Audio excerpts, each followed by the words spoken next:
Hi, everyone. So it's a pleasure to be here with my two panelists. I actually know Ariel because TechBuzz China is a podcast covering China tech for an English-speaking audience. So those of you who are interested in that type of content, feel free to give us a try. So I'm very familiar with Ariel's company, which is a podcasting and sound platform.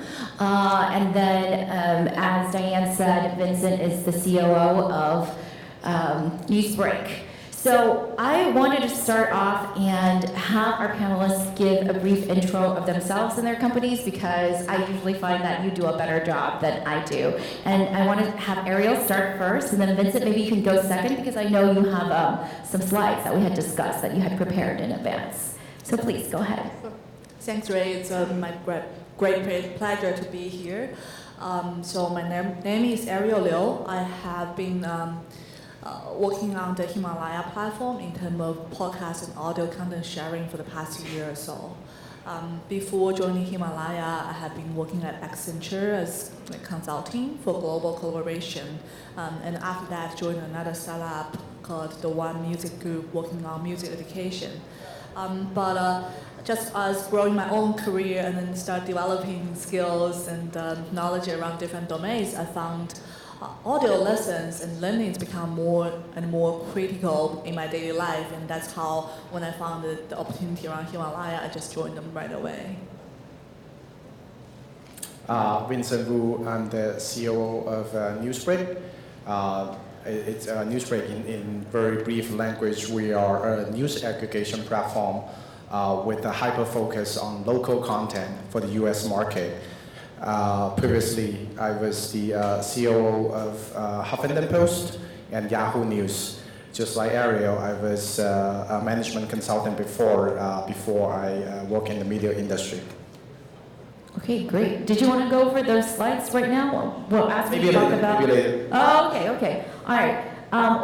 So my question is basically like, for your two companies respectively, you work in sort of adjacent spaces. Could you talk about what are some of the opportunities that you've seen in this space? Like, why is your company going specifically after that opportunity, right? So as we know, Himalaya is voice and podcasting, audio, content, and then your news. So if you can describe, like, what are the trends that you've seen in the past couple of years in your industry, and why specifically your business model is addressing that opportunity?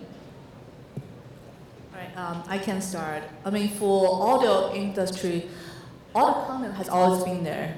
Podcast started in the US more than 10 years ago. But really, since last year or so, we have seen lots of emerging opportunity coming up. I think one reason behind that is, of course, the penetration of mobile platform and tools.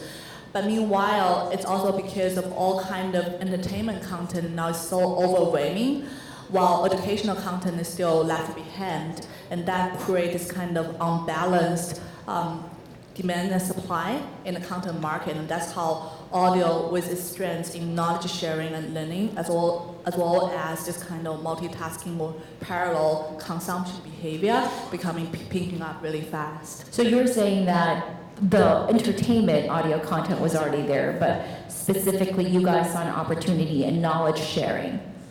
Yes. So if you look at different content or media format, I would say those with visual components usually have lots more engaging entertainment scenarios. With audio, it's the media that you can really focus on the message and the voice behind it, and that's the content and knowledge behind it.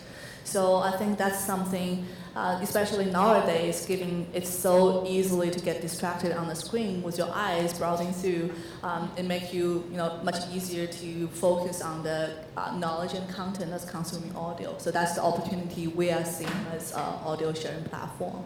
And I'm just really curious, could those of you in the audience who regularly consume audio content, such as podcasts or other learning materials, raise your hands? Just want to see.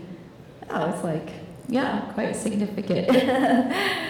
All right. Well, Vincent, what about you? Like, what is the opportunity that Newsbreak saw? Why are you going after that specific? When it comes, it's very interesting. When it comes to news, today I met a lot of folks here. I think the first reaction is actually, I found that there's a lot of people actually have this kind of skepticism they're skeptical about news because it's very controversial, it's very, crowded and highly competitive, right? So I think if I can take a little time to make analysis, I think for news, just like a very famous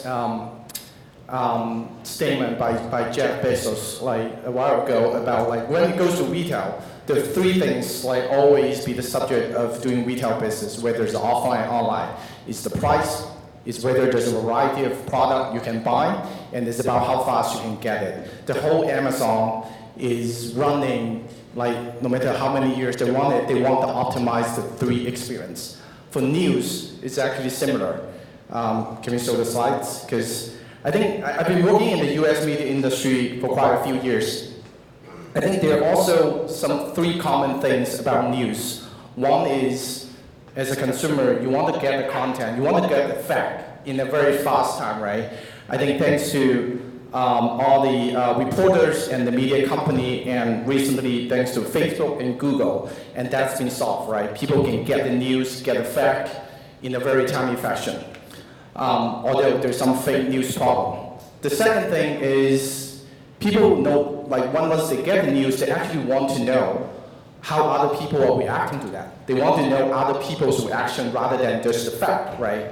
And again, thanks to all this like technology, Google, Facebook, Apple, today we have the tool to actually see once the news is published, what kind of content, how people are reacting to that, what kind of comments and shares and all these signals, right? The last piece of challenge, that's where Newsbreak is seeing an opportunity. It's about what kind of content that's interesting to you and also relevant to you. I'm not talking just about personalization, because personalization is one thing in the past 6 years, 5-6 years, I think a lot of companies make tremendous progress in using personalization algorithm to put the most interesting content to you. And when you consume, whether it's on Total, on Facebook, you see the most like personalized content.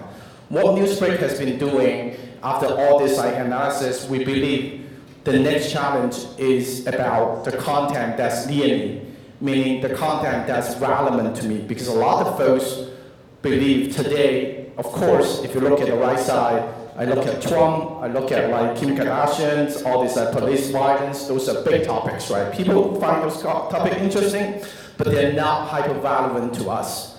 So what Newsbreak has been doing is actually chasing after this long tail about content like the crime alerts, what's the weekend festival, what kind of events, and all this like very long tail local content that are finding relevant to you as a reader, rather than what Trump is saying today. So that's essentially where we are seeing the opportunity. I can verify that, yes. After downloading Newsbreak, I have not yet received an alert about Trump. So, yeah, that is accurate. I think that's great. Like, this delves into my next question for you guys, actually, because you touch a little bit on algorithms. So, and you are saying, Vincent, that for Newsbreak, you guys don't just rely on personalization, but you have this insight about location-based. I'd like to bring up the topic that actually a lot of entrepreneurs, investors, whatever, thought leaders in the area actually think about algorithm-driven feeds as well as people-curated feeds. And they think of them as sort of two divergent paths that many companies are taking.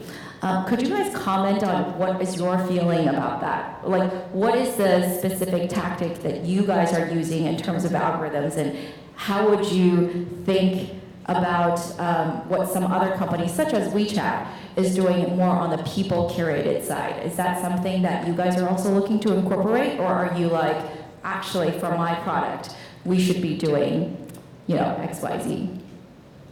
Should I start? To me, very honestly, I think that conversation was over. To me, of course, I'm a bit biased, maybe. I think we've been debating before, like, personalized algorithm-driven platform emerged, like ByteDance, like about 6 years ago. I think WeChat, and then in the US, I think Facebook itself is very algorithm-driven. To me, I think my observation is there's no clean cut saying, hey, algorithm is better or human is better. I think all the major players today, whether they admit it publicly or they just not admitting it, they agree that simply relying on algorithm or simply relying on human curation is not the right way. I think I can guarantee that, because a lot of players, they won't tell you, while they have very good technology, they still have a good, very reasonable team, good editorial curation team. The same in Newsbreak. If I'm saying I'm purely relying on algorithm, I'm lying. Okay, so you were saying it's a mixture of both, and at Newsbreak, are you saying that Newsbreak also utilizes both sort of purely, algorithm-driven and also an editorial team? We have a very lean team about human curator. I can show, it's really, they're all here actually, but I would say we are not, we don't have the luxury today to staff a large team for curations. We focus on the most important signals and we're kind of training our human wisdom with the machine and let the algorithm to learn from their input and train into the I'm not very technical, but train them into the algorithms. So that's how we do it. I'm not saying that's the best way to do it. It's just one way to do it. Got it. And for Himalaya, I think the algorithm, or if you use an algorithm, is probably going to be very different, right? It's not location-based. It's probably more interest-based. Could you talk a little bit more about that? Sure. So we actually also combined the human curation and algorithm. The founder and the CEO of the US Himalaya here actually come from the CS and then recommendation algorithm background. We actually just he actually just co-published a research article about audio recommendation in podcasting industry. I think the tricky part around audio is actually because the linear listening experience is hard.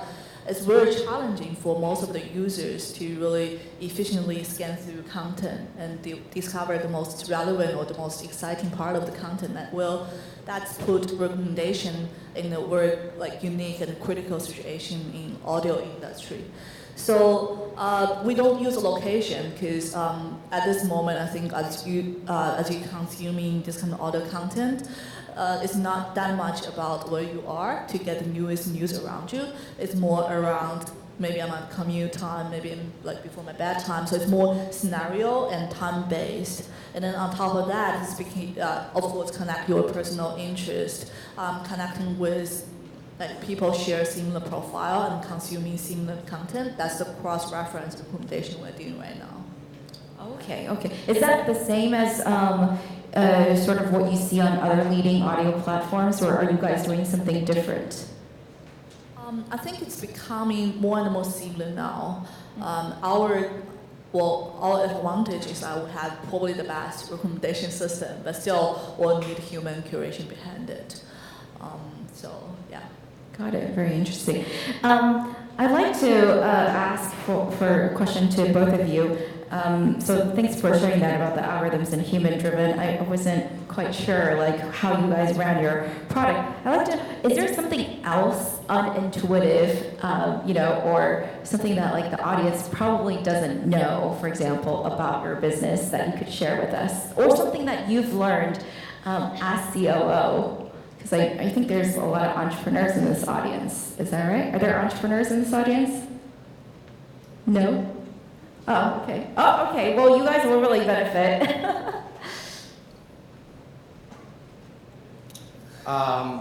Yeah, of course. As a COO, every day you got a lot of unexpected and surprise, right? To me, do you mind showing the slides? I actually have 2 slides I want to show. Yeah. This is my biggest surprise. To me, of course, you can consider it a bit PR or marketing, but for us, when I was talking to my CEO, considering joining from a major US media company, at that point I was more focused on top line. Donald Trump is saying, what's Kim Kardashian doing? Whatever, big stories.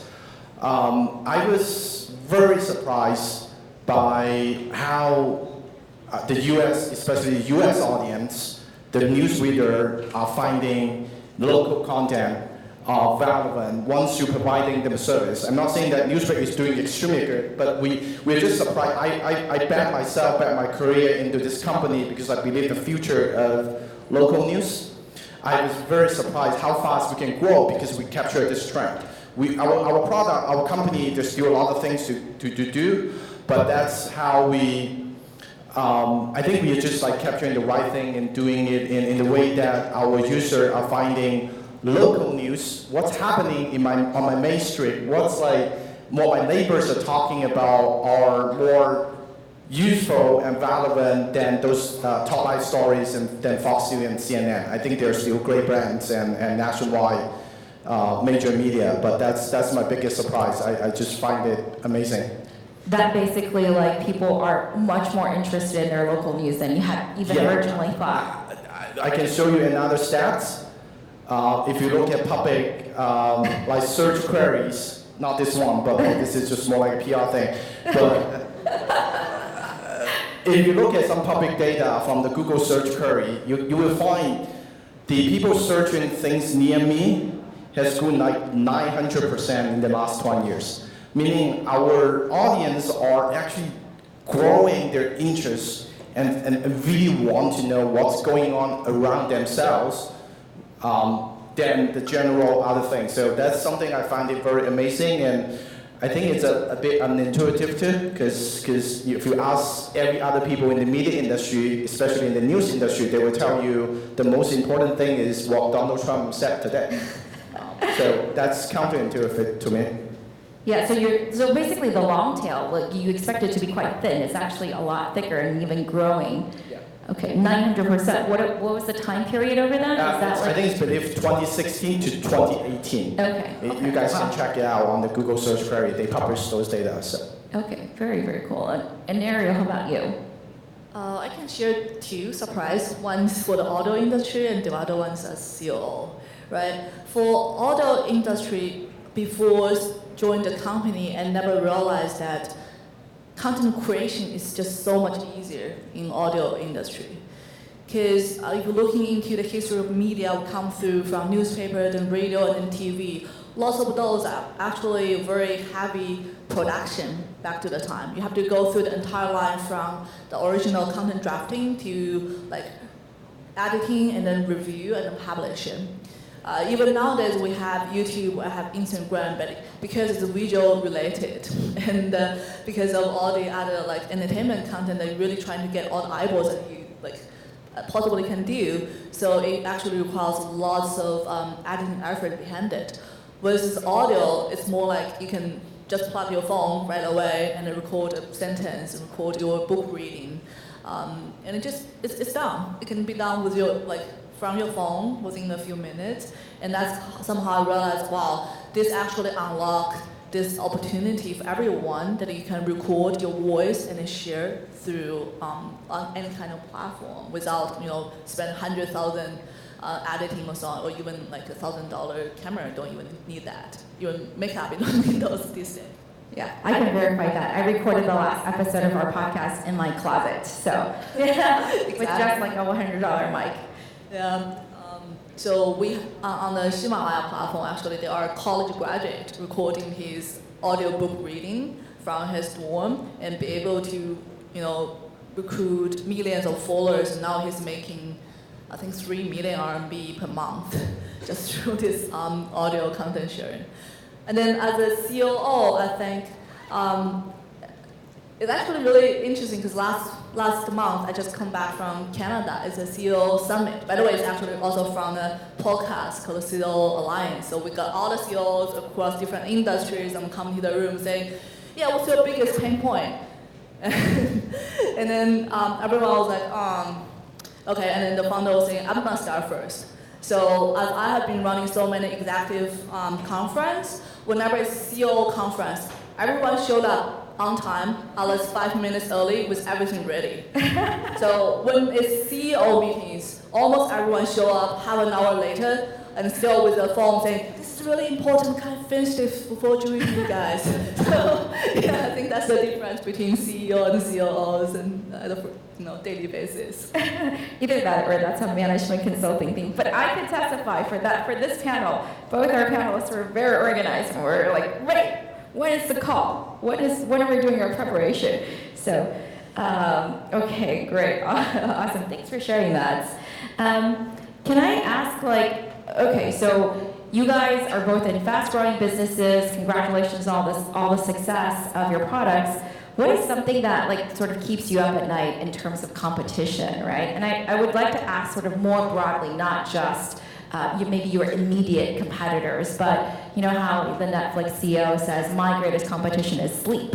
When you think about it in terms of other, products, services adjacent to yours that could be taking away your user time or attention, what are you worried about? I can give a simple example.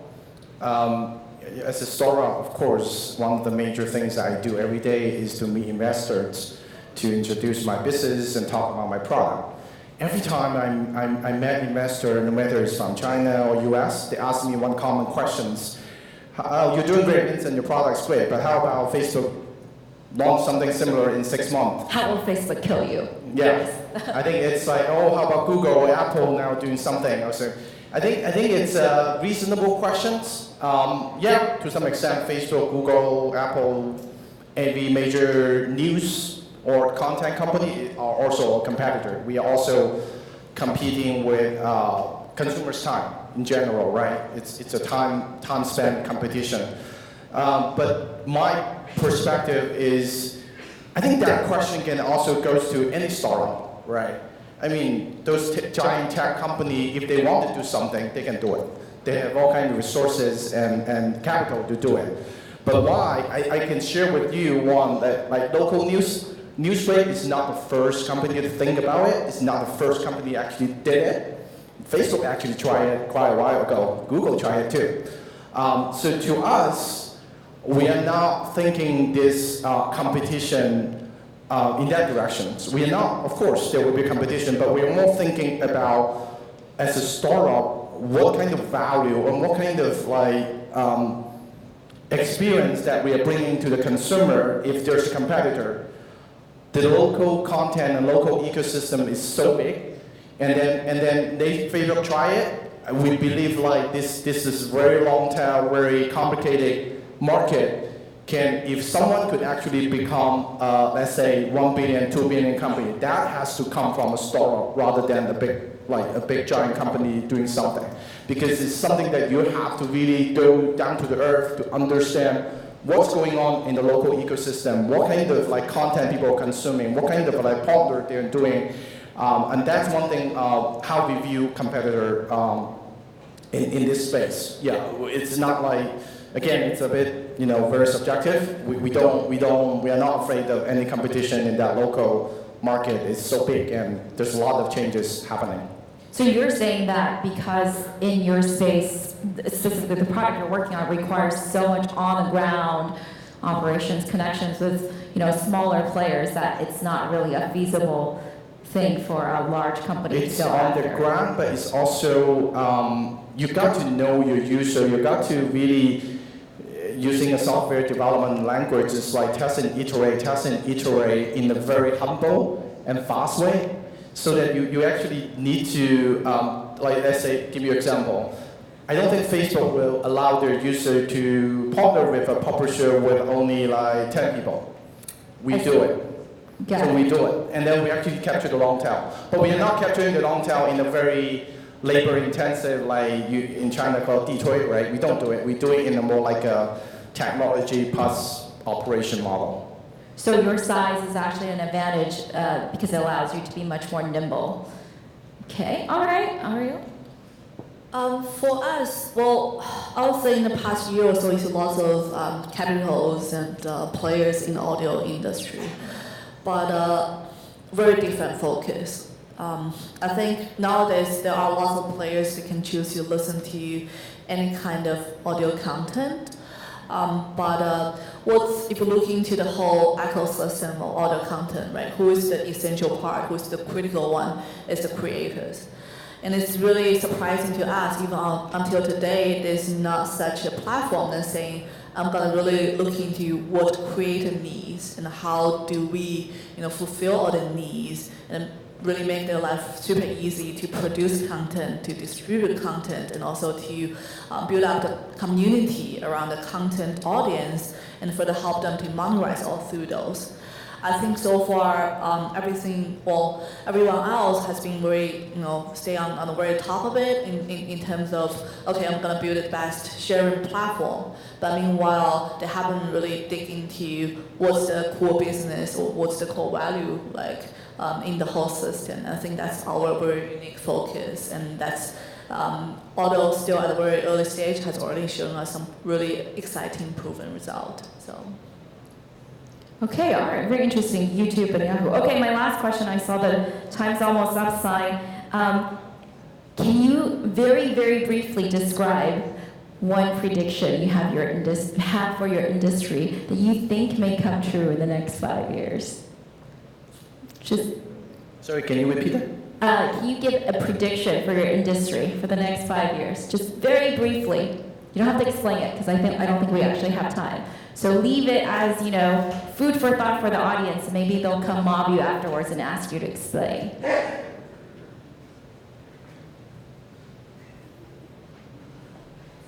My prediction is, a lot of people ask me that question because they worry about all the media company because they're having a difficult time, they will go bankruptcy, and like Google and Facebook will win, and then my prediction is platform and content, eventually they will come to a solution that is a win-win situation. The world needs content creator to create content. I don't believe the platform can take all the advantage and just like get all the media companies to go bankrupt. I don't think so.